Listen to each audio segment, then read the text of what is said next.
Right? So prelims question that you will try to solve 2023 में UPSC ने prelims में पूछा, दो स्टेटमेंट्स थी। ये भी एक टाइप ऑफ क्वेश्चंस है जो भी नए एस्पिरेंट्स हैं, नई तैयारी जिन्होंने भी स्टार्ट की है, चाहे आप यूपीएससी की तैयारी कर रहे हो, कोई स्टेट पीसीएस की कर रहे हो, this is also type of question जो पूछा जाता है, right? So Israel has established diplomatic relations with some Arab states. Statement 1। Statement 2, Arab peace initiative mediated by Saudi Arabia was signed by Israel and Arab league.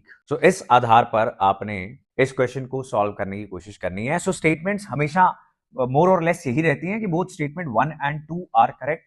Statement 2 is the correct explanation of statement 1, यानी statement 1 और 2 एक तो ये दोनों सही है, और second statement जो है स्टेटमेंट फर्स्ट की एक्सप्लेनेशन है, उसके लिए दोनों स्टेटमेंट्स में रिलेशन भी होना चाहिए। कई बार क्या होता है that the second statement has no relation with the statement 1, right? तो भी ऐसा ए ऑप्शन गलत हो जाता है। Both statement 1 and statement 2 are correct, and statement 2 is not the correct explanation. Statement 1 is correct, statement 2 is incorrect. Statement 1 is incorrect, statement 2 is correct.